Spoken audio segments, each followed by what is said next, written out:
तुम्ही नवीन असाल तर पहिल्यांदा माझ्या चॅनलला सबस्क्राईब करून घ्या. झाला ना माझा फ्लफी आणि स्पॉन्ज असा ढोका तुम्ही बघू शकतात. त्यासाठी माझ्या व्हिडिओजला लाईक करा, शेअर करा आणि कमेंट करा.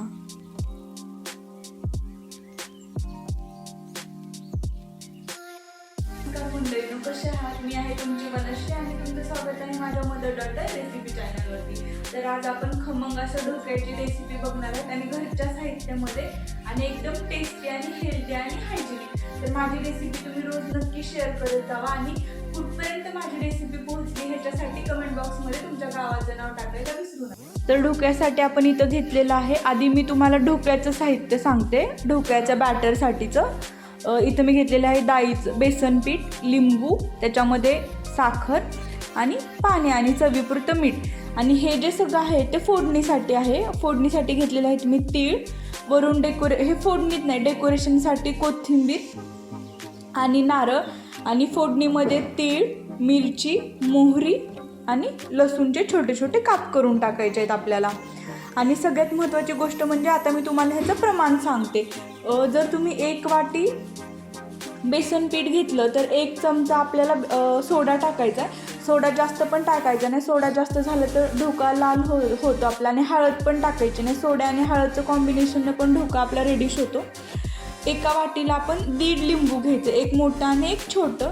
तुम्ही परत टेस्ट करून पण बघा की अजून लिंबू लागते का, कारण कधी कधी साईजमध्ये पण प्रत्येकाच्या फरक पडतो. आणि 1 वाटी जर आपण पीठ घेतलं बेसनचं तर 2 चमचे आपण बॅटरमध्ये साखर टाकायची.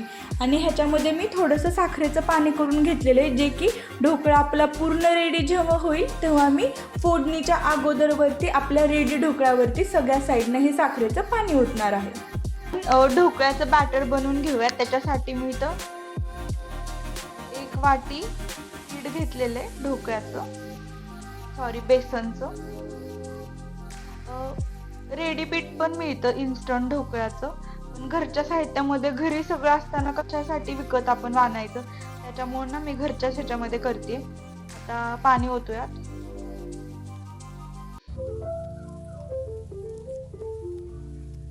मी थोडंसं हे पातळ करून घेते. खूप जण सांगतात की एकाच दिशेनं फिरवायचं मग ढोकळा फिरतो, फुगतो आपला जास्त. पण कधी मला काय असं एक्सपिरियन्स नाही आला की मी कधी म्हणजे जसं लक्षात येईल तसं मी हे मिक्स करते. त्याच्यामुळे माझं असं कधी झालं नाही की मी इकडून एकदा फिरवला आणि इकडून एकदा फिरवला आणि मग माझा ढोकळा बिघडला. माझ्यासोबत तर असं नाही. सांगायला काय आपण काही सांगू शकतो, पण आपल्याला इझी रेसिपी शेअर करायच्यात, लोकांना कन्फ्यूज नाही करायचं.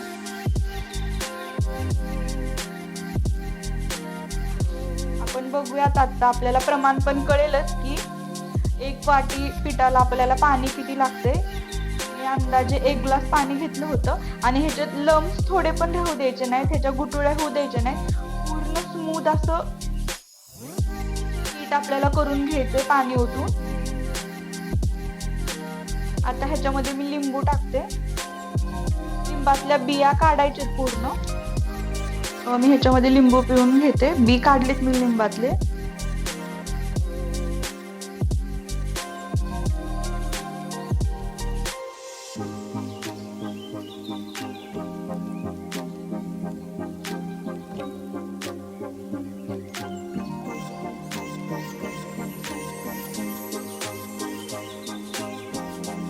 मोस्टली दह्याचा ढोकळा प्रेफर नाही करत, कारण कधी कधी ना त्याला दह्याचा एवढा घाण स्मेल येतो ना, म्हणजे मला दही नाही आवडत. त्याच्यामुळं लिंबाचा चांगला आहे. आणि सगळ्यात महत्त्वाचं म्हणजे मी ह्याची रेसिपी, ह्याचं प्रमाण सगळं डिस्क्रिप्शनमध्ये दिलेलं आहे. तुम्ही तिथे जाऊन पण वाचू शकता. आता ह्याच्यामध्ये जाईल आपली साखर आणि हा 1 चमचा सोडा. हे सगळं आता हे मी मिक्स करून घेते. दिसते का तुम्हाला पूर्ण असं फसफसतोय. सोड्याचं प्रमाण व्यवस्थित पडलं ना ढोकळा एकदम स्पॉन्जी पण होतं आपलं, एकदम सॉफ्ट स्मूथ. कधी कधी काय होतं, 1 चमचा सोडा टाकला की आपण 1च चमचा टाकतो, पण आपल्या घरातला ना जुना सोडा असतो ना कधी कधी, जो की असं पॅकेट वगैरे फोडून ठेवलेलं असतं ना, तर त्याचा स्ट्रॉंगनेस पण पूर्ण जातो. त्याच्यामुळे ना 1 चमचा टाकून जर तुमचा नाही फुगला तर तुम्ही अजून टाकत थोडासा एक्स्ट्रा टाकू शकता.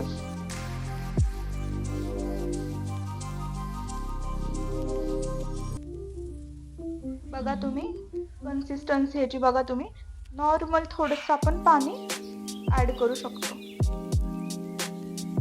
म्हणजे आपल्याला 1 वाटी ढोकळ्याला ना पाऊण ग्लास पाणी लागलेलं, 1 ग्लास सुद्धा नाही, पाऊण ग्लास पाणी लागतं.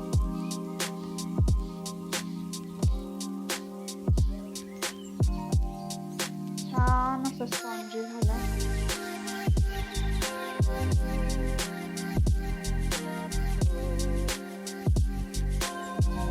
आता ना मी एका भांड्यात काढून कुकर मध्ये लावून घेते. मीठ टाकले, हलवून घेते. अशी कन्सिस्टन्सी ठेवायची. बघा तुम्हाला मी दाखवते. जास्त पातळ पण करायचं नाहीये. ते 1.5 टेबलस्पून ह्याला मी लावून घेते डब्याला. म्हणजे आपण जे बॅटर ओतलं ना ढोकळ्याचं, ते आपलं ढोका रेडी झाल्यानंतर खाली चिटकणार नाही किंवा ढोकळा आपला ना निम्म्यातून तुटणार नाही. कधी कधी काय होतं, आपण खाली डब्याला तेल नाही लावलं ना की ढोकळा आपला तुटतो. म्हणजे बेस एकदम खाली चिटकून राहतो आणि निम्म्यातून ते कसं पण येतं. आणि दुसरी गोष्ट म्हणजे ना, कधी पण आपण ढोकळा आहे ना काढताना ना भांडं ना पूर्ण थंड होऊ द्यायचं.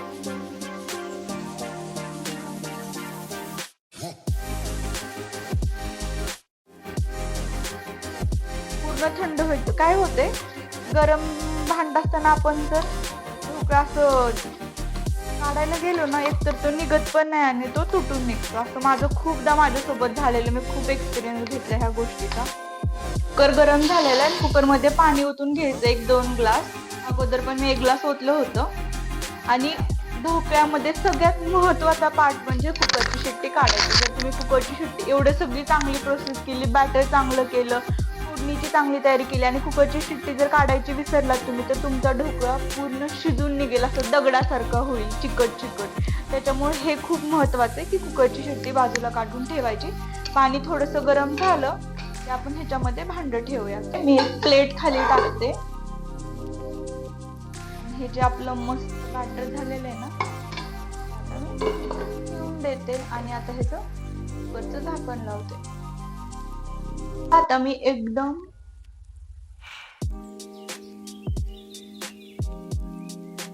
मीडियम फ्लेम पेक्षा पण थोडंसं किंचित कमी केले आणि ह्याच्यावरती आपण 10 मिनिट उकडून घ्यायचंय. आणि जेव्हा आपण म्हणजे 15 मिनिट ढोकळा शिजवायचा आहे, एक 10 मिनिट मीडियम पेक्षा पण थोडंसं नॉर्मल किंचित कमी फ्लेमवर करायचंय आणि शेवटचे 5 मिनिट पूर्ण हाय फ्लेम वरती करायचं. झालं आपला ढोकळा. आता आपण उघडून बघूयात.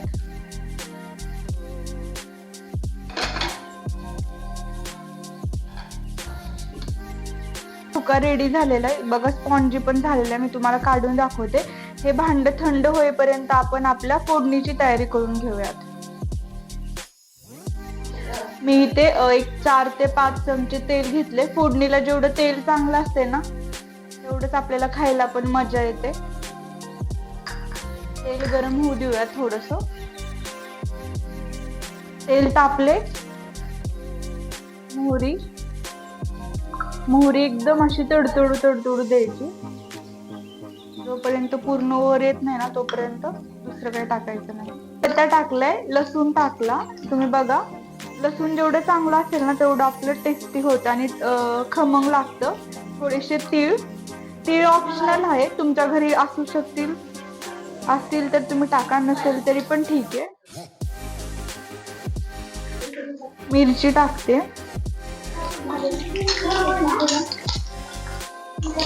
एकदम खरपूस असं सगळं तळून घ्यायचं. आणि थोडीशी कोथिंबीर थोडीशी मी ह्या फोडणीत टाकते आणि बाकीची मी वरून टाकायसाठी ठेवते.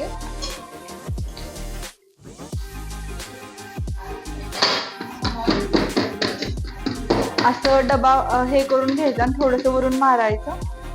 बघा व्यवस्थित झालाय. आणि स्पॉन्जी पण तुम्हाला हे पण दिसते स्पंज सारखा. मी हातात घेऊन पण तुम्हाला दाखवते. कट करून घेते. कट करताना सुद्धा एवढं सॉफ्ट लागतंय ना. मी तुम्हाला एक सिंगल पीस पण हातात घेऊन दाखवते, म्हणजे तुम्हाला माझा फ्लफीनेस पण आणि सॉफ्टनेस पण दिसेल. झालंय का नाही व्यवस्थित.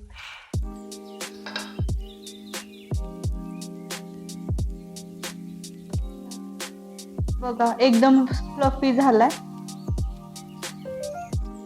तुम्ही बघा एकदम फ्लफी आणि स्पॉन्जी झालाय. खरं तर हे रात्रीची वेळ आहे, आता संध्याकाळचे 8 वाजलेत आणि रात्री माझा फोन पण एवढा चांगला नाही की मी तुम्हाला क्लिअर शूटिंग दाखवेल. पण तुम्ही समजून घ्या की हे माझ्या क्लिअरिटीमुळे थोडंसं असं तुम्हाला एवढं व्यवस्थित दिसत नाही, नाहीतर खूप छान झालाय. आता ह्याच्यावरती मी साखरेचं पाणी केलेलं ना हे, तर साखरेचं पाणी थोडंसं ओतून घेते प्रत्येक पीस वरती.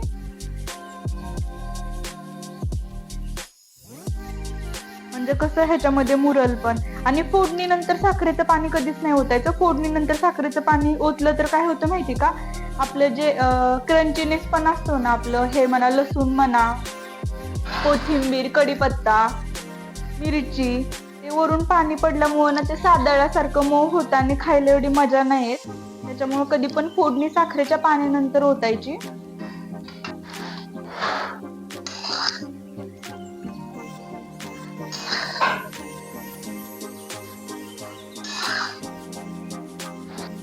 डेकोरेशन साठी वरून खोबरं,